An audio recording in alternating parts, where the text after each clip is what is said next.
जय हिंद दोस्तों। आज हम शुरू करने जा रहे हैं फिजिक्स का 2023 का जो मॉडल पेपर बनाए थे उसका पार्ट 2 है। जो पार्ट 2 में हम लोग देखेंगे इसके आगे का क्वेश्चन और 2023 का जो मॉडल पेपर है। आप लोग यदि इसको तैयार करते हैं और इसके साथ साथ आने वाले जो 7 मॉडल पेपर और हम लोग देंगे उसको यदि आप तैयार करते हैं तो ज्यादा चांस ये होगा कि आपका फिजिक्स में 100 में 100 तो नहीं लेकिन 100 में 90 नंबर आ जाएगा। मतलब कि आपका एकदम कंफर्म है कि 90 तक आ सकता है यदि आप तैयारी करते हैं, 7 मॉडल पेपर तैयार कर लेते हैं। तो जितना लॉन्ग क्वेश्चन है, जैसे 5 नंबर का जो क्वेश्चन है और 3 नंबर का जो क्वेश्चन है, वो कंप्लीट रूप से आने का चांस होता है। आपका लगभग मैच कर जाएगा यदि आप 7 मॉडल पेपर तैयार कर लेते हैं। तो चलिए, तो आज हम लोग पहला क्वेश्चन अपना देखते हैं।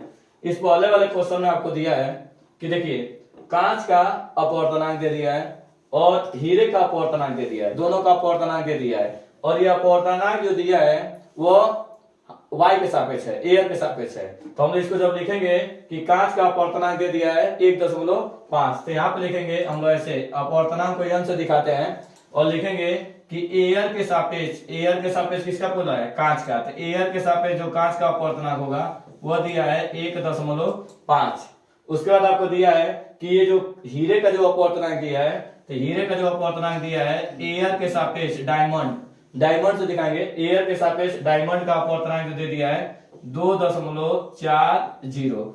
आपसे पूछ रहा है कि आप बताइए हीरे के सापेक्ष कांच का अपवर्तनांक। जो आपसे पूछा, इधर देखिए, हीरे के सापेक्ष हीरा, तो हीरे के सापेक्ष पूछा मैंने, डायमंड के सापेक्ष आपसे पूछ रहा है ग्लास का अपवर्तनांक। तो इधर आपका होता है ना जिसके सापेक्ष पूछता है और उस साइड जो होता है जिसका पूछता है। तो यहाँ पे जो पूछ रहा है ना डायमंड के सापेक्ष ग्लास का अपवर्तनांक, ग्लास माने कांच का अपवर्तनांक। जब इसको लिखा जाता है तो हम लोग ऐसे लिखेंगे, पहले ग्लास वाला लिखेंगे, इसका फार्मूला हो जाएगा एयर के सापेक्ष किसका? ग्लास का। और फिर आप लोग नीचे लिखेंगे एयर के सापेक्ष किसका? ये पहले वाले का, एयर के सापेक्ष किसका? डायमंड का अपवर्तनांक। जब हम वैल्यू भरते हैं, देखिए जब वैल्यू आप लोग यही भर दीजिए, जब वैल्यू आप लोग भरते हैं तो एयर के सापेक्ष ग्लास का अपवर्तनांक, तो देखेंगे एयर के सापेक्ष ग्लास का अपवर्तनांक कितना है? 1.5 है। इसको ऐसे लिख, इसके बाद भी आप लोग 0 लिख सकते हैं, कोई दिक्कत नहीं, इसके बाद 0 लिख सकते हैं दशमलव के बाद। और नीचे देखिए एयर के सापेक्ष किसका? डायमंड का। तो एयर के सापेक्ष डायमंड का दिया है 2.40। हम लोग क्या कर सकते हैं, 2 अंक पर नीचे भी दशमलव है, 2 अंक पर ऊपर भी दशमलव है, दशमलव से दशमलव क्या कर सकते हैं? हटा सकते हैं। तो यहाँ से हो जाएगा आपका एयर के सापेक्ष ग्लास का, जो एयर नहीं डायमंड के सापेक्ष जब ग्लास का अपवर्तनांक निकालेंगे, यहाँ पे देखिए दशमलव से दशमलव हटा देंगे तो ये हो जाएगा 150 और नीचे हो जाएगा 240। अब 0 से 0 काट देंगे और ये काट देंगे 3 से, तो 3 से जब काटेंगे तो ये हो जाएगा 3 5 15, ये हो जाएगा 3 8 24। तो ये हो जाएगा आपका आंसर आ जाएगा 5/8। अब अगला क्वेश्चन हम लोग देखते हैं। इस क्वेश्चन में आपसे बोला है कि वर्ग विक्षेपण क्षमता से क्या समझते हैं आप लोग। और क्वेश्चन में बोला है कि इसका सूत्र जो निकालना है वो अपवर्तनांक के पदों में निकालना है। तो आपको पता होगा कि जब कभी भी जो प्रिज्म होता है ना, प्रिज्म से श्वेत प्रकाश किरणें, मतलब सूर्य से आने वाले जो प्रकाश की किरणें होती हैं, जब प्रिज्म को पढ़ती हैं तो प्रिज्म से जब निकलती हैं तो 7 कलर में विभक्त हो जाती है। ये 7 कलर में क्या हो जाती है? विभक्त हो जाती है। तो यहाँ पर आपको बताना है कि वर्ग विक्षेपण क्षमता क्या होता है। तो जो वर्ग विक्षेपण क्षमता होता है उसको हम लोग दिखाते हैं W से। उसको किससे दिखाते हैं? W से। और वर्ग विक्षेपण क्षमता ये कहता है कि श्वेत प्रकाश किरणें जब प्रिज्म से बाहर निकलती है तो इसमें ये देखा जाता है कि ये जो देखिए, ये जो लाल कलर है और यहाँ नीचे देखिए बैगनी कलर है, तो लाल कलर और बैगनी कलर की जो निर्गत किरणें है, बाहर तक जो निर्गत किरणें है, इनके बीच बनने वाला, देखिए लाल बैगनी कलर और लाल कलर, जो बैगनी और लाल होता है, इनके किरणों के बीच उत्पन्न होने वाला कोणीय विक्षेपण क्या होने वाला? कोणीय विक्षेपण थीटा। मतलब देखिएगा, जब सूर्य से 7 प्रकार की किरणें जब इसे बाहर निकलेंगी तो इसमें हम बोलेंगे ना, देखिए बैगनी रंग और लाल रंग, नीचे वाला सबसे बैगनी होता है, ऊपर वाला क्या होता है? सबसे लाल होता है। बैगनी रंग और लाल रंग के बीच बनने वाला कोणीय विक्षेपण थीटा, तथा जो मध्यवर्ती कलर होता है ना, मध्यवर्ती कोण होता है, ये होता है पीला वाला। मध्यवर्ती कलर जो पीला कलर होता है उसका विचरण कोण, इस आप लिखेंगे विचरण कोण डेल्टा वाई। डेल्टा वाई क्यों लिखते हैं? ये जो डेल्टा वाई होता है ना, ये जो मध्य में कलर होता है बैगनी, क्या होता है? पीला वाला, इसका क्या होता है? विचरण कोण होता है। तो एक बार एकदम आराम से देखिए कि वर्ग विक्षेपण क्षमता W क्या होता है। तो वर्ग विक्षेपण मतलब W को हम लोग परिभाषित करेंगे जब क्या होता है कि सूर्य से आने वाली श्वेत प्रकाश किरणें प्रिज्म से जब बाहर निकलती है तो 7 रंगों में विभक्त हो जाती है। इस 7 रंगों में जब विभक्त होती है तो बैंगनी कलर और लाल कलर, बैगनी कलर और लाल कलर के बीच बनने वाला जो कोणीय विक्षेपण होता है थीटा, तथा इसका मध्यवर्ती जो कलर होता है पीला वाला, इसका जो विचरण कोण होता है, इसके अनुपात को क्या कहते हैं? वर्ण विक्षेपण क्षमता, W। W equal to theta upon delta Y, जहां डेल्टा वाई जो होता है पीले रंग का विचलन कोण होता है। अब देखिएगा थीटा कैसे निकालेंगे। थीटा जो बताया गया है कि बैंगनी रंग और लाल रंग के बीच बनने वाला कोण ये है कोणीय परिक्षेपण या कोणीय विक्षेपण, इसको बोल सकते हैं। तो इसके लिए ना थीटा इक्वल टू के जो एंगल निकालते हैं हम लोग, किसका विचलन कोण ज्यादा होगा? बैंगनी का ज्यादा होगा, लाल का कम होगा, क्योंकि सबसे ज्यादा विचलित कौन होता है? बैंगनी वाला होता है। तो बैंगनी के लिए विचलन कोण बोलेंगे, बैंगनी के लिए डेल्टा V और लाल के लिए बोलेंगे डेल्टा R। इसमें नीचे का आपका डेल्टा Y है, ये कर देंगे। अब देखिए पतले प्रिज्म के लिए फार्मूला होता है, देखिए पतले प्रिज्म के लिए फार्मूला होता है डेल्टा M बराबर फार्मूला जो होता है ना n-1 इंटू ए, ये फार्मूला होता है पतले प्रिज्म का जो फार्मूला होता है, जहां डेल्टा M जो है ये विचलन कोण है, n अपवर्तनांक है, ए जो होता है वह प्रिज्म कोण है। तो इसके लिए जब हम लोग फार्मूला लगाएंगे, यहाँ पर देखिए ध्यान दीजिए, जब हम लोग फार्मूला लगाएंगे तो W इक्वल टू हम लोग लिखेंगे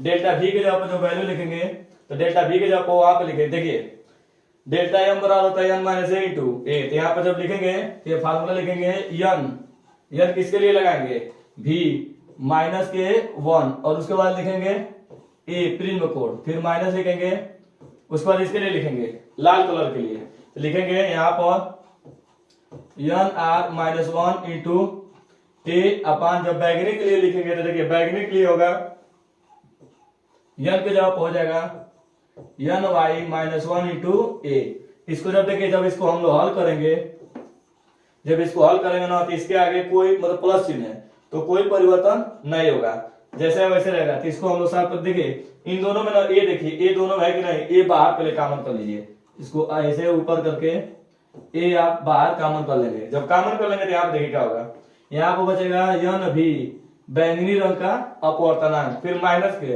1, फिर जब ब्रैकेट तोड़ेंगे ना तो ये प्लस वाला माइनस हो जाएगा और ये माइनस माइनस क्या हो जाएगा? प्लस। तो यहाँ से हो जाएगा माइनस n-r और ये माइनस माइनस क्या हो जाएगा?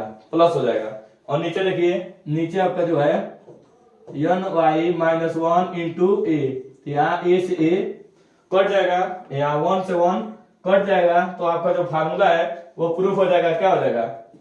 आपका जो फार्मूला आएगा W मतलब n-v माइनस n-r बटा के ny-1, ये किसके बराबर आ जाएगा? W को बराबर आ जाएगा। इसी को कहते हैं वर्ण विक्षेपण क्षमता का अपवर्तनांक के रूप में ये फार्मूला है। आप लोग अच्छे से देख लीजिएगा और स्क्रीनशॉट भी ले लीजिए एक बार।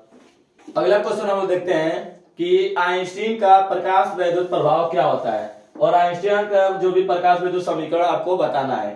तो एक बात याद रखिएगा, प्लैंक के क्वांटम सिद्धांत के अनुसार, प्लैंक के वैज्ञानिक थे, उनके क्वांटम सिद्धांत के अनुसार ये बताया गया था कि जब एक निश्चित आवृत्ति की प्रकाश की किरणें, एक निश्चित आवृत्ति की जो प्रकाश की किरणें होती है, देखिए निश्चित आवृत्ति की एक प्रकाश की जो किरणें होती हैं जब किसी धातु की सतह पर पड़ती हैं तो धातु की सतह से इलेक्ट्रॉन को क्या करने लगती है? बाहर निकालने लगती है। तो इस घटना को प्रकाश विद्युत प्रभाव कहते हैं। और बात यह है कि जब फोटॉन की जो देखिए प्लैंक बताए थे कि जो सूर्य से आने वाली जो ऊर्जा होती है, सूर्य से आने वाली जो ऊर्जा होती है वो प्रोटॉन के बंडल और पैकेट के रूप में आती है। इस तरह याद रखिए कि जो सूर्य से आने वाली जो ऊर्जा होती है वो बंडल या पैकेट के रूप में आती है, और प्रत्येक बंडल में जो ऊर्जा होती है वो प्रोटॉन के बराबर ऊर्जा होती है, और एक प्रोटॉन की जो ऊर्जा होती है वह h-nu के बराबर ऊर्जा होती है। देखिए प्रोटॉन की जो ऊर्जा होती है वो किसके बराबर होती है? h-nu। यहाँ पर होती है प्रोटॉन की ऊर्जा h-nu के बराबर ऊर्जा होती है, जहाँ h को प्लैंक नियतांक कहते हैं और न्यू को आवृत्ति कहते हैं। बात सुनिएगा, आइंस्टीन ने बताया था कि सूर्य से आने वाली जो प्रकाश की किरणें होती हैं, जब एक निश्चित आवृत्ति के प्रकाश की किरणें धातु की सतह पर, ये देखिए धातु की सतह पर जब गिरती है ना, तो धातु की सतह पर गिरने के बाद एक प्रोटॉन की ऊर्जा जो h-nu होती है, एक प्रोटॉन की ऊर्जा एच न्यू धातु के किसी एक इलेक्ट्रॉन को दे देती है, धातु के किसी एक इलेक्ट्रॉन को क्या कर देती है, दे देती है, और वो इलेक्ट्रॉन उस ऊर्जा को लेके अपना अस्तित्व समाप्त कर लेता है, और अस्तित्व समाप्त करने के बाद उस ऊर्जा का दो भागों में व्यय करता है, उस ऊर्जा को लेके दो भागों में उसका इस्तेमाल करता है। पहला भाग होता है कि जब वो इलेक्ट्रॉन उस ऊर्जा को ले लेता है तो उसको धातु की सतह से बाहर निकलने में कुछ कार्य करना पड़ता है। याद देखिए, ये इलेक्ट्रॉन यहाँ पर है और यहाँ से इस धातु का सतह है, इलेक्ट्रॉन यहाँ पर है और यहाँ से इसको बाहर निकलने में कुछ काम करना पड़ता है, जो कि W0 से दिखा सकते हैं। इसको हम लोग कार्यफलन बोलते हैं। और पहली बात की एक ऊर्जा उसको ऐसे खत्म हो जाती है जैसे धातु के सतह से बस इसको बाहर निकलने में बस ऊर्जा खत्म हो जाती है, और जो ऊर्जा उसकी बचती है वो उसकी गतिज ऊर्जा के रूप में क्या होती है, ये कन्वर्ट हो जाती है।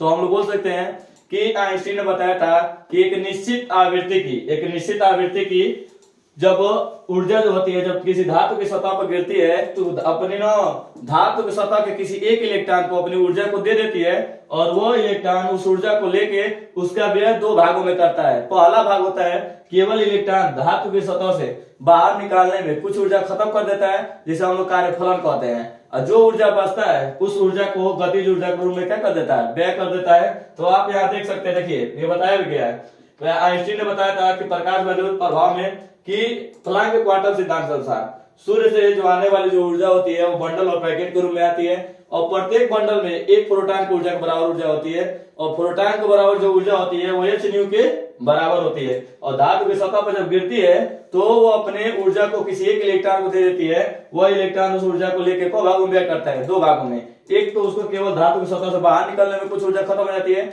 और जो ऊर्जा बचती है वो उसकी गतिज ऊर्जा के रूप में व्यय हो जाती है। अब इसको हम ऐसे लिखेंगे, देखिए कि कुल ऊर्जा कितनी आई यहाँ से, ये प्रोटॉन को बराबर ऊर्जा आई, इसको हम क्या कर सकते हैं, ई माने आने वाली जो ऊर्जा है सूर्य से, इसका जब ये ऊर्जा आ रही है इसका दो भागों में व्यय हो रहा है।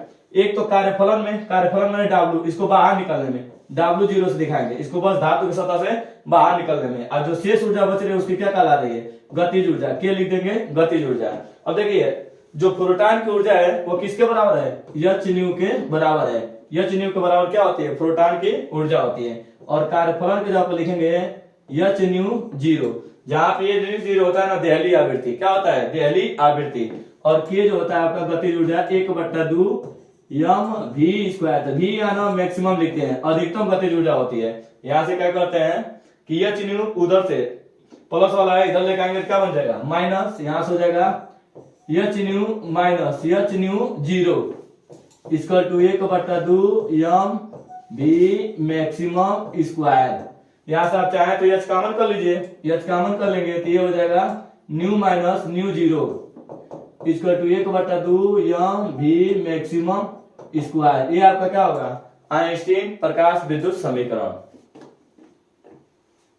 अगला क्वेश्चन हम लोग देखते हैं। अगले क्वेश्चन में देखिए क्या बोला है, ये भी क्वेश्चन बोर्ड में बहुत बार पूछा है कि डी ब्रोगली तरंगदैर्घ्य क्या होता है, और डी ब्रोगली तरंगदैर्घ्य के बारे में बताइए। तो देखिए डी ब्रोगली जो वैज्ञानिक थे उन्होंने बताया था कि जैसे हमारा जो प्रकाश है ना, प्रकाश कैसा नेचर शो करता है, डुअल नेचर शो करता है। डुअल नेचर का मतलब ये होता है ना कि प्रकाश जो होता है वो तरंगों की भांति व्यवहार करता है, और प्रकाश जो होता है कणों की भांति व्यवहार करता है। तो इसको हम लोग बोलते हैं प्रकाश का dual nature, double nature show करता है। उसी प्रकार ये जो डी ब्रोगली थे उन्होंने बताया था ना कि जब कोई आवेशित कण त्वरित होता है तो वो भी ना आवेशित कण है तो वो भी दो ही नेचर शो करता है, कणों की भांति व्यवहार करता है और तरंगों की भांति भी क्या करता है, व्यवहार करता था।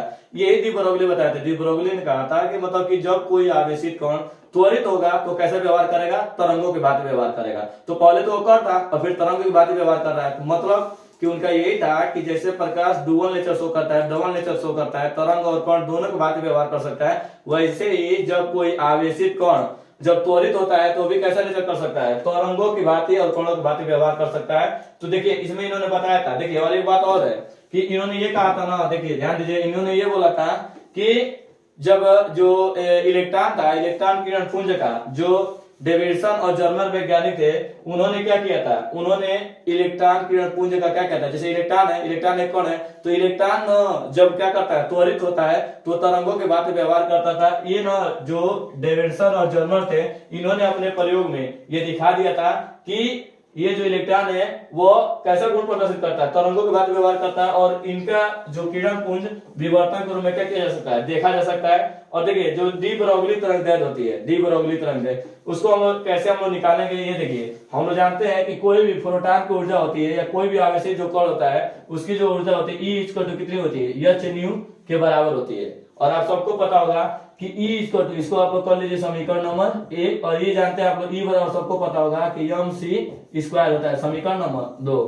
देखिए ये भी ऊर्जा है और ये भी ऊर्जा है, तो ये जब दोनों का बायां पक्ष बराबर है तो दाहिना पक्ष ऑटोमेटिक क्या हो जाएगा, बराबर हो जाएगा। तो यहाँ से हो जाता है आपका एच न्यू इक्वल टू यम, और क्या लिख देंगे, यम सी स्क्वायर। अब ध्यान दीजिएगा यम सी स्क्वायर को आप ऐसे भी लिख सकते हैं, एच न्यू इक्वल टू यम सी गुणे क्या लिख सकते हैं, सी। तो यम सी क्या होता है, द्रव्यमान इंटू वेग, ये क्या होता है, संवेग हो जाता है। तो यहाँ से आप इसको बना सकते हैं संवेग, तो यहाँ हो जाएगा एच न्यू और इधर क्या हो जाएगा आपका संवेग, संवेग माने पी गुणे क्या लिख सकते हैं, सी। अब ध्यान दीजिएगा ये जो पी गुणा में इधर लेकर आइए तो किसमें चला जाएगा, भाग में। तो यहाँ से हो जाएगा एच अपान क्या लिख सकते हैं, एच अपान पी, और इधर हो जाएगा सी अपान न्यू। न्यू माने क्या होता है, आवृत्ति। तो देखिएगा प्रकाश की चाल बट्टा आवृत्ति जो होता है वो तरंगदैर्घ्य होता है, क्या होता है, तरंगदैर्घ्य होता है। तो ये दोनों मिलकर क्या हो जाएंगे, तरंगदैर्घ्य हो जाएंगे। तो यहाँ से लैम्डा इक्वल टू आपका हो जाएगा एच अपान पी, ये आपका क्या हो जाएगा, फार्मूला हो जाएगा किसका, ये डी ब्रोगली तरंगदैर्घ्य का। एक बार और देख लीजिए एच न्यू, ये क्या है, एक ऊर्जा है किसका, प्रोटॉन का, और आप सबको पता है आइंस्टीन का जो समीकरण होता है E इक्वल टू mc² होता है। इन दोनों का बायां पक्ष क्या था, बराबर है, तो दाहिना पक्ष ऑटोमेटिक क्या हो जाएगा, बराबर हो जाएगा। और यम सी स्क्वायर, तो सी को हम लोग दो बार लिख सकते हैं, सी गुणे सी।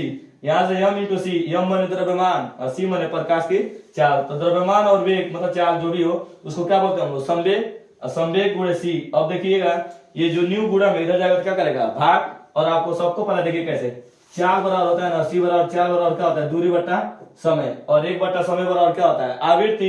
एक मान लीजिए इसको तिर्यक का गुणा कर दीजिए, टी को इधर भेज दीजिए तो क्या होगा, सी गुणे टी बराबर क्या लिख सकते हैं, लेमडा।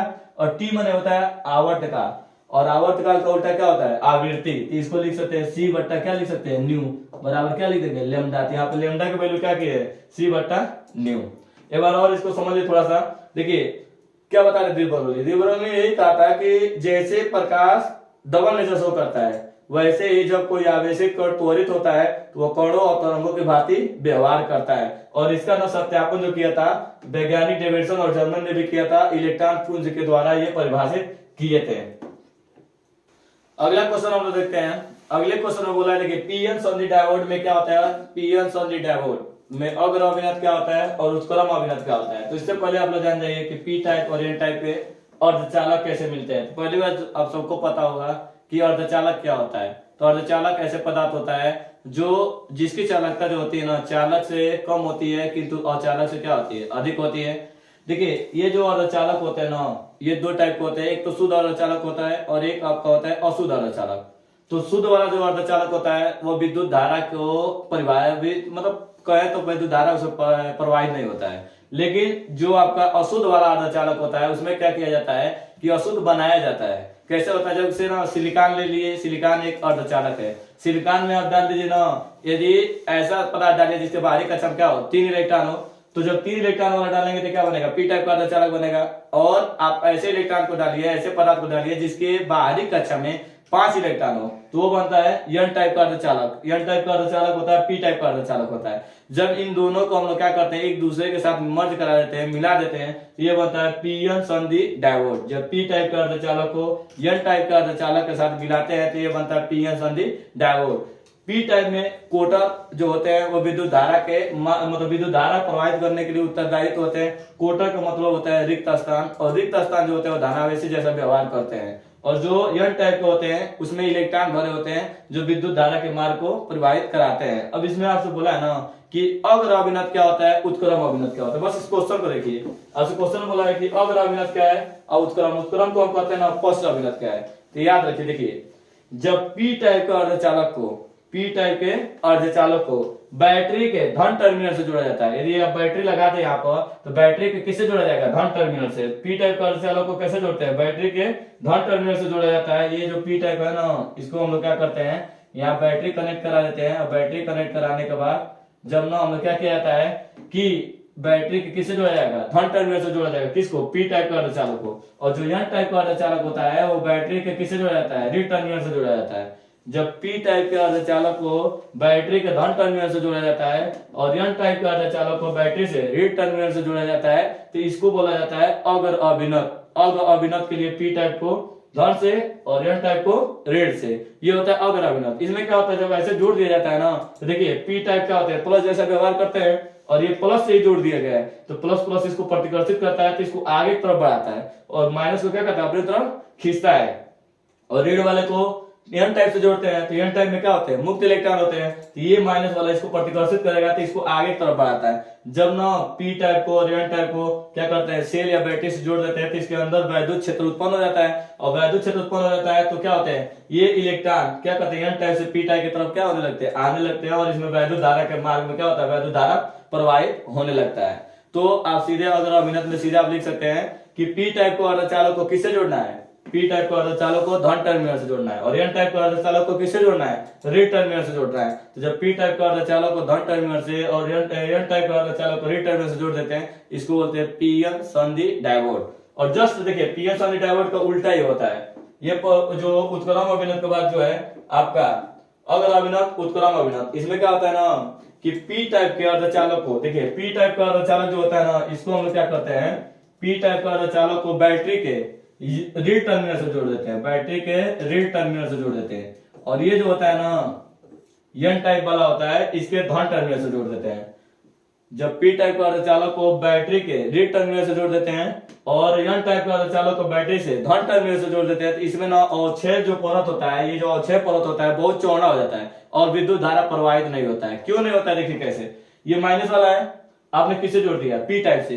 पी वाले में क्या होता है प्लस, तो प्लस वाला क्या करेगा, अपने तरफ अट्रैक्ट करेगा तो ये इधर जाने लगेगा।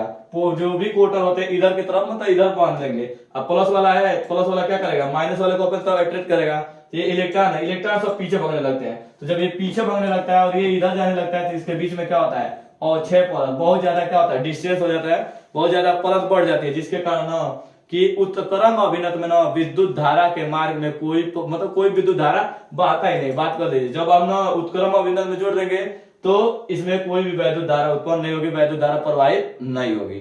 तो अगर अभिनत में विद्युत धारा प्रवाहित होती है, उत्क्रम अभिनत में विद्युत धारा प्रवाहित नहीं होती है। क्योंकि देखिए और ये तो बता ही चुके हैं कि पी टाइप को जब धन टर्मिनल से जोड़ेंगे तो अगर अभिनत और पी टाइप को जब ऋण टर्मिनल से जोड़ेंगे तो उत्क्रम अभिनत।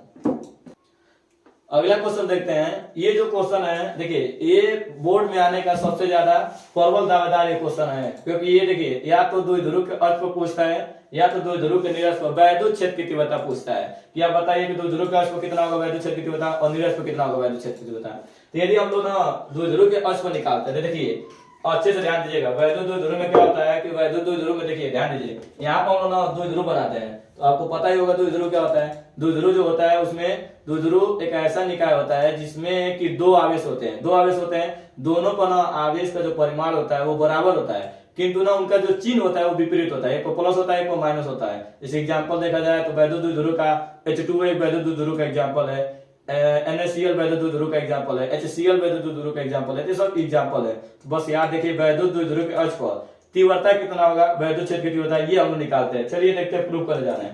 तो ये ध्यान दीजिएगा पूरा अच्छे से। ये आपका पहले एक वैद्युत द्विध्रुव बनाइए, ये बन गया आपका वैद्युत द्विध्रुव। वैद्युत द्विध्रुव में क्या होता है, ये आपका होता है प्लस क्यू आवेश और इधर आपका होता है माइनस क्यू आवेश, दोनों तरफ होता है प्लस क्यू माइनस क्यू। इसके बीच की दूरी 2l होती है, लेकिन हम लोग इसके केंद्र से दूरी को आधा आधा बांट देते हैं, आधा दूरी l और आधा दूरी l। हमको निकालना है ना इसके अक्ष पर मान लीजिए यहाँ पर इस P बिंदु को पता करना है कि वैद्युत क्षेत्र की तीव्रता कितनी होगी। तो P बिंदु पर हम लोग दूरी देखते हैं, तो ये केंद्र है और केंद्र के बीच से दूरी हम लोग ले लेते हैं यहाँ से और यहाँ तक की जो दूरी ले लेते हैं वो दूरी हम लोग क्या ले लेते हैं r, ये दूरी क्या ले लेते हैं r। तो जब यहाँ से द्विध्रुव के केंद्र से और बिंदु P के बीच की दूरी r माने हैं तो देखिए जो धन आवेश है ये बिंदु P के क्या है निकट है और जो ऋण आवेश है बिंदु P से क्या है दूर है। तो जो प्लस वाला आवेश होगा वो वैद्युत बल रेखाओं को सामने की तरफ निकालेगा और जो माइनस आवेश होगा वो वैद्युत बल रेखाओं को अपने तरफ क्या करेगा अट्रैक्ट करेगा। तो हम लोग पहले देखिए धन आवेश के कारण वैद्युत क्षेत्र की तीव्रता किधर होगी, सामने होगी E1, वैद्युत क्षेत्र की तीव्रता किधर होगी, सामने होगी E1। और माइनस आवेश के कारण वैद्युत क्षेत्र की तीव्रता किधर होगी, इधर होगी पीछे की तरफ, ये क्या होगा E2 होगा। वैद्युत क्षेत्र की तीव्रता किधर होगी E2 होगी। अब यहाँ पे देख रहे हैं ना P बिंदु पर जो वैद्युत क्षेत्र की तीव्रता निकालना है, यहाँ पे देखिए E यहाँ पे 2 है और दोनों एक दूसरे के विपरीत है। जब दो सदिश राशियां एक दूसरे के विपरीत होती हैं तो हमेशा क्या किया जाता है, घटाया जाता है। ज्यादा वाला में से कम वाला क्या कर देंगे, घटा देंगे। और ज्यादा कौन होगा, ज्यादा E1 होगा। धन आवेश के कारण वैद्युत क्षेत्र की तीव्रता यहाँ पे क्या होगी, ज्यादा होगी, क्योंकि ये धन आवेश इस P बिंदु के ज्यादा पास है और ऋण आवेश थोड़ा सा दूर है, जिसके कारण वैद्युत क्षेत्र की तीव्रता क्या होगी, कम होगी। तो पहले हम लोग बोलेंगे ना कि धन आवेश के कारण वैद्युत क्षेत्र की तीव्रता E1 पहले निकाल लेते हैं। E1 इक्वल टू लिखेंगे होता है 1/4 पाई एप्सिलॉन 0। और यदि इन दोनों आवेशों के बीच में कोई माध्यम है, कोई माध्यम में रखा गया तो के लगाएंगे, और नहीं कोई माध्यम है तो के नहीं लगाएंगे। यदि माध्यम है तो लगाइए, नहीं तो के मत लगाइए। ऐसे बिना के पे लगा रहे हैं, यदि आपको के कह दे तो आप चलिए के पे भी लगा सकते हैं, के लगा दीजिएगा, के लगा दे रहे हैं। के मतलब कोई बीच में कोई माध्यम रख दिया गया है। तो E1 equal to 1/4 pi epsilon 0 into K, और होता है जिस आवेश के कारण निकालना है, किस आवेश के कारण निकालना है, Q आवेश के कारण। तो यहाँ पे लिखेंगे Q अपान कितनी दूरी पे निकालना है, तो दूरी आवेश से नापते हैं। तो ये आवेश से और P बिंदु के बीच की दूरी पता नहीं है, क्योंकि यहाँ से यहाँ तक की दूरी नहीं पता है। तो हम लोग क्या करते हैं, यहाँ से यहाँ तक की दूरी पता है कि यहाँ से यहाँ तक की दूरी कितनी है, R है। R में से L वाला क्या कर देंगे, काट के निकाल देंगे। तो यहाँ से हो जाएगा R माइनस L का होल स्क्वायर। समीकरण नंबर क्या बना देंगे, 1। ये बना देंगे समीकरण नंबर 1। और जब समीकरण नंबर 1 इसको बना देंगे तो आगे देखिएगा, फिर जब माइनस के लिए निकालेंगे E2, माइनस के लिए वैद्युत क्षेत्र कितनी होता है, E2 बराबर लिखेंगे आप लोग 1/4 पाई एप्सिलॉन 0। के लगाना हो तो लगाइए, जब माध्यम ले लेंगे तो के लगाएंगे, नहीं माध्यम रहेगा तो के इक्वल टू 1 हो जाता है। निर्वात रहता है ना, निर्वात या वाई रहता है तो के बराबर क्या लेते हैं, 1। और यहाँ पे लिखेंगे ना किस आवेश के लिए निकाल रहे हैं, Q आवेश। यहाँ पे माइनस क्यों नहीं लिखेंगे, क्योंकि वैद्युत क्षेत्र की तीव्रता निकाल रहे हैं। और सदिश राशि में केवल परिमाण लिखिए और चिन्ह उन्मत लिखा जाता है। क्यों अदिश राशि रहता है ना, विभव आता तो वहां पर माइनस क्यों लिखा जाता है, लेकिन वैद्युत क्षेत्र की तीव्रता है तो बस केवल क्या लिखेंगे, केवल आवेश लिखेंगे। और कितनी दूरी पे निकाल रहे हैं, देखिए दूरी यहाँ से माइनस क्यू से और यहाँ तक की दूरी क्या है, यहाँ से यहाँ तक तो R दिखाई दे रहा है, यहाँ से यहाँ तक R है, और यहाँ से निकालना है तो ये R में L को क्या कर देंगे, जोड़ देंगे। तो यहाँ पे हो जाएगा R प्लस L का होल स्क्वायर। अब यहाँ पर परिणामी निकालेंगे, तो परिणामी आपको पता है किसमें से किसको माइनस करेंगे, बड़ा वाला में से छोटा वाला। बड़ा कौन है, E1 है, छोटा कौन है, E2 है, क्योंकि दोनों ना विद्युत क्षेत्र की तीव्रता एक दूसरे के विपरीत है, सदिश राशियां विपरीत है। तो वैल्यू रखेंगे। अब ध्यान दीजिए E1 की जो वैल्यू होगी, देखिए E1 की वैल्यू यहाँ पे देखिए, E1 की ये वैल्यू है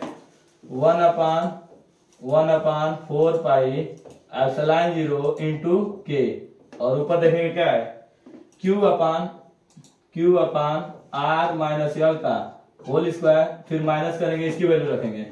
ये जो वैल्यू है 1/4 पाई एप्सिलॉन 0 Q अपान, और ये जो वैल्यू देखेंगे R प्लस L का क्या है, होल स्क्वायर है। अब इन दोनों में देखेंगे क्या चीज कॉमन दिख रहा है, देखिए Q तो दोनों में है, Q दोनों में, और देखिए और चीज क्या कॉमन है, 1/4 पाई एप्सिलॉन 0 इंटू के लगा सकते हैं, भी है 1/4 पाई एप्सिलॉन 0 इंटू के, दोनों में क्या है, कॉमन है कि नहीं। इसको हम लोग बाहर कर लेते हैं, कॉमन कर लेते हैं। कॉमन जब आप लोग कर लेंगे तो E इक्वल टू हो जाएगा Q upon 4 pi epsilon 0 into K, और यहां से बचेगा 1/R माइनस L का होल स्क्वायर, और फिर माइनस बचेगा 1/R प्लस L का होल स्क्वायर। ये दोनों बच जाएगा। अब बचेगा क्या करेंगे, लॉसर ले लेंगे। जब आप लॉसर लेंगे ना तो दोनों लॉस होगा, लॉसर दोनों इसलिए होगा क्योंकि दोनों अलग अलग है, एक माइनस और एक प्लस है। तो जब दोनों लॉसर ले लेंगे Q upon 4 pi epsilon 0 into के, लॉसर लेने के बाद देखिए क्या होगा, दोनों लॉस होगा, R माइनस L का होल स्क्वायर और R प्लस L का होल स्क्वायर। लॉसर लेने के बाद देखिए क्या होगा, भाग देंगे तो ये माइनस वाला इस माइनस से क्या कर जाएगा, R माइनस L का whole square, R minus L का होल स्क्वायर कट जाएगा। ये बचेगा R प्लस L का होल स्क्वायर, जो बचता है उसका एक में गुणा कर देंगे। जब एक में गुणा करेंगे तो ये हो जाएगा R प्लस L का होल स्क्वायर, फिर माइनस ये प्लस वाला कट जाएगा, R प्लस L का होल स्क्वायर कट जाएगा, माइनस वाला बचेगा तो ये हो जाएगा R माइनस L का होल स्क्वायर। अब देखिए जब इसका प्रसार करेंगे ना, देखिए a प्लस बी का whole square, A square plus B square plus 2ab, और इसका करेंगे a माइनस बी का whole square, A square plus B square minus के 2ab, और सामने ये माइनस खड़ा है, माइनस इसका चिन्ह बदल देगा, लेकिन इसके सामने प्लस खड़ा है, कोई चिन्ह बदलेगा नहीं। तो इसका हम प्रसार कर देते हैं। देखिए E equal to Q upon 4 pi epsilon 0 into K, और यहां से देखिए जब प्रसार करके डायरेक्ट हम लिख दे रहे हैं a square plus B square plus 2ab। इसके जब लिखेंगे ना a माइनस बी का होल स्क्वायर, तो देखिए लिखेंगे तो a स्क्वायर होता है प्लस बी स्क्वायर, लेकिन जब ब्रैकेट तोड़ेंगे ना तो माइनस बाहर खड़ा है तो माइनस कर देगा इसको, a square plus B square minus 2ab, तो माइनस 2ab माइनस माइनस क्या होगा प्लस 2ab, और नीचे देख लीजिए आपका हो जाएगा ये आपका देखिए इस पर भी स्क्वायर है और इस पर भी स्क्वायर है, तो हम इन दोनों पर क्या करेंगे, इन दोनों पर पूरे बाहर स्क्वायर ले लेंगे, यहाँ पर बाहर स्क्वायर ले लेंगे, तो जब ये दोनों दो पनों ये बाहर स्क्वायर ले लेंगे तो यहाँ बचेगा a माइनस ए में a माइनस बी और a प्लस बी, ये फार्मूला हो जाएगा आपका a स्क्वायर माइनस के बी स्क्वायर, यहाँ देखिए यल स्क्वायर कट जाएगा r स्क्वायर कट जाएगा, तो जो आपका बचेगा ना देखिए ये 2r मिलकर कितना r हो जाएगा 4r, और यहाँ से देखिए e इक्वल टू आपका जो फार्मूला आ जाएगा 1/4 पाई एप्सिलॉन 0, और इसको देखिए जो 4r है ना तो इसको हम लिख सकते हैं 2 गुणे यहाँ पे लिख देंगे q गुणे 2l, तो जब इसका गुणा करेंगे 2 दूना के 4 यल होगा ना, और एक r बचा है तो इसको r बगल में लिख देते हैं, और नीचे आपका देखिए r स्क्वायर माइनस के यल स्क्वायर का होल स्क्वायर। अब देखिए इसको कैसे करता है, हम लोग बोलेंगे ना कि ये जो यल है ना यल छोटा है, हम लोग बोलेंगे इसका देखिए r ना बड़ा है किससे, यल से, r बड़ा है यल से, तो जो इसका स्क्वायर करेंगे तो स्क्वायर करने पर क्या होगा r स्क्वायर और ज्यादा बड़ा हो जाएगा किससे, यल स्क्वायर से, तो हम ना r स्क्वायर की तुलना में यल स्क्वायर को छोड़ेंगे, न कि r की तुलना में यल को नहीं, यल को नहीं छोड़ना है, आपको किसको छोड़ना है, यल स्क्वायर को छोड़ना है, तो यल स्क्वायर को जब नेगलेक्ट कर देंगे तो देखिए क्या होगा e इक्वल टू, यहाँ पे ध्यान दीजिए e इक्वल टू ये जो चीज हो जाएगा 1/4 पाई एप्सिलॉन 0 इंटू के आप यहाँ लिख सकते हैं 1/4 पाई एप्सिलॉन 0 इंटू लिखेंगे के, और यहाँ पर समझिएगा q इंटू 2l, देखिए जो दो आर था ना 4r हुआ ना, तो 4 को हम ऐसे लिख सकते हैं 2 दूना के 4 q इंटू यल और r, यही बात होगा, तो यहाँ से इसको ऐसा इसलिए किया गया क्योंकि फार्मूला बनाने के लिए q इंटू 2l क्या होता है p होता है, q इंटू 2l हो जाएगा आपका क्या हो जाएगा p, 2 खड़ा है 2 रहेगा, उसके बाद q इंटू 2l क्या हो जाएगा p, और क्या हो जाएगा r, और नीचे देखिएगा यहाँ पर यल स्क्वायर को आप छोड़ दीजिए, यल स्क्वायर को हटा दीजिए, ये r स्क्वायर पे स्क्वायर हो जाएगा ना, तो ये 2 में 2 का गुणा होगा तो 2 दूना के 4, ये हो जाएगा r पर घात 4, यहाँ से एक r से एक r कट जाएगा, नीचे 3r बचेगा, तो आपका ये प्रूफ हो जाएगा e equal to 1/4 pi epsilon 0 into K और 2p अपन क्या लिख सकते हैं r क्यूब, वेक्टर p जो मतलब ये सदिश राशि है इसलिए इसके ऊपर वेक्टर लगा सकते हैं, तो ये आपका प्रूफ हो गया कि द्विध्रुव के निरक्ष अक्ष पर कितना वैद्युत क्षेत्र की तीव्रता होता है, E बराबर 1/4 पाई एप्सिलॉन 0 इंटू के 2p अपन r क्यूब। एक बार स्क्रीनशॉट ले लीजिए।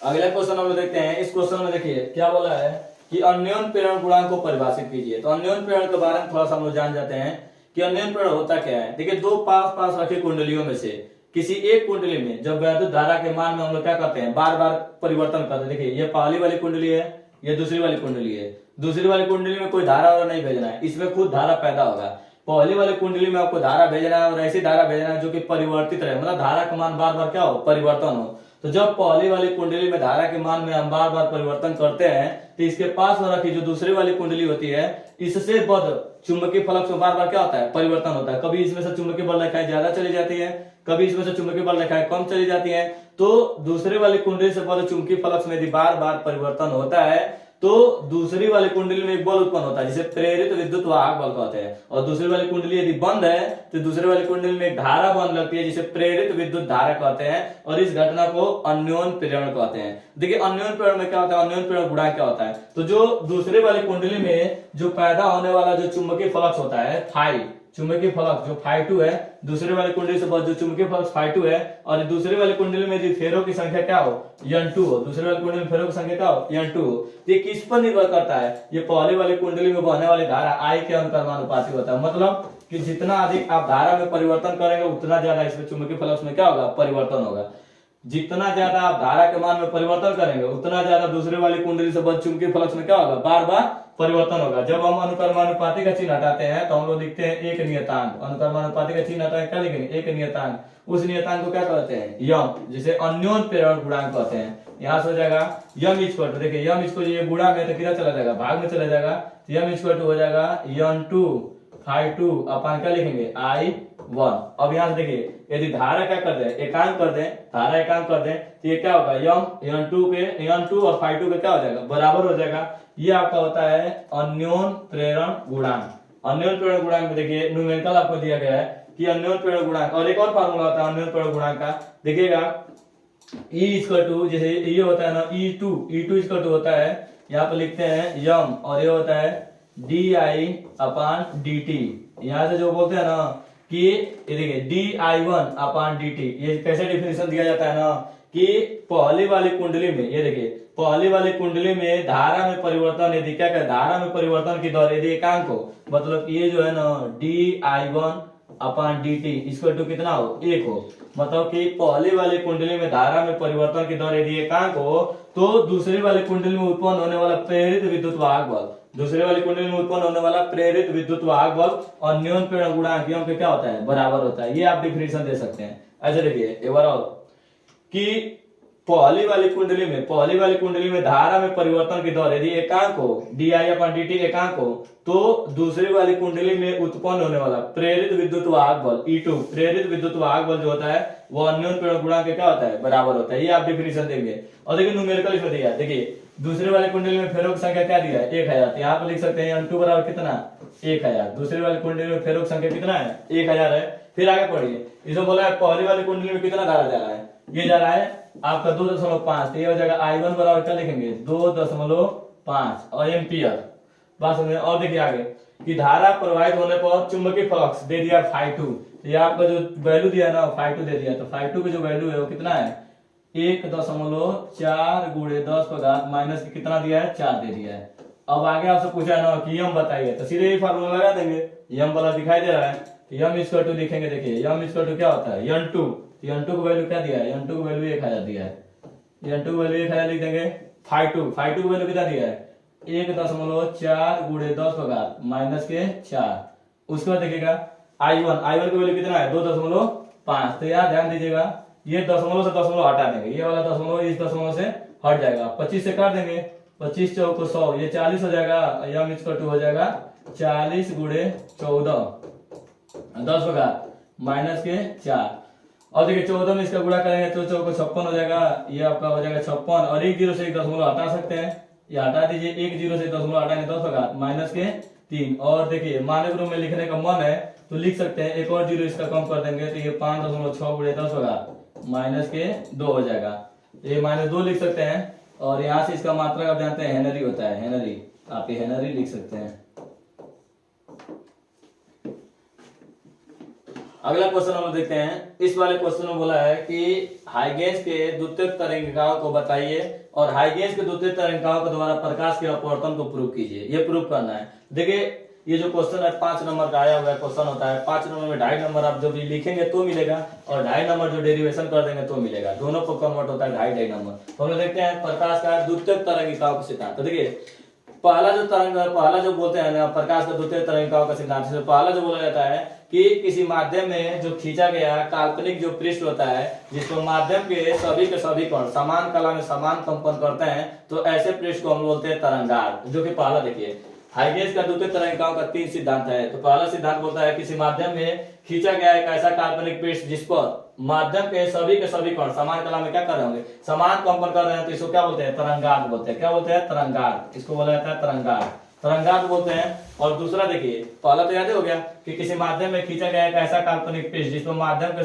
सभी कण क्या कर रहे होंगे, समान कला में समान कंपन कर रहे हो, तो ऐसे पृष्ठ को हम लोग क्या बोलते हैं, तरंगार्ध बोलते हैं। दूसरा देखिएगा, दूसरा बोला है कि जो तरंगार्ध पर, ये तरंग नहीं है, इसको बोलेंगे तरंगार्ध। तरंगार्ध पर स्थित माध्यम के जो कण होते हैं, जो तरंगार्ध होता है, इस तरंगार्ध पर उपस्थित जो माध्यम के कण होते हैं वो नए तरंग स्रोत का कार्य करते हैं। मतलब कि नए तरंग, मतलब कि जैसे किसी तरंग जो पैदा कर रहा है वो ऐसा व्यवहार करते हैं। तरंगार्ध पर जो तरंगार्ध पर उपस्थित जो माध्यम के कण होते हैं वो नए तरंग स्रोत का क्या करते हैं, कार्य करते हैं। और जिससे वो चारों दिशाओं में क्या करते हैं, निकलते रहते हैं, फैलते रहते हैं, नए तरंग स्रोत का कार्य करते हैं और सभी दिशाओं में क्या करते हैं, निकलते रहते हैं। इन तरंगों को क्या करते हैं, द्वितीयक तरंगिकाएं कहते हैं। इन तरंगों को क्या बोलते हैं, द्वितीयक तरंगिकाएं कहते हैं। जो लास्ट वाला आपका देखिए, लास्ट वाला बोला है कि जब ये आगे बढ़ती है ना, जब ये आगे बढ़ते हैं, ऐसे आगे बढ़ते हैं, तो किसी टाइम इन द्वितीयक तरंगिकाओं को लेके एक ग्राफ खींचा जाए ना, ऐसे एक ग्राफ खींचा जाए या खींचा जाए,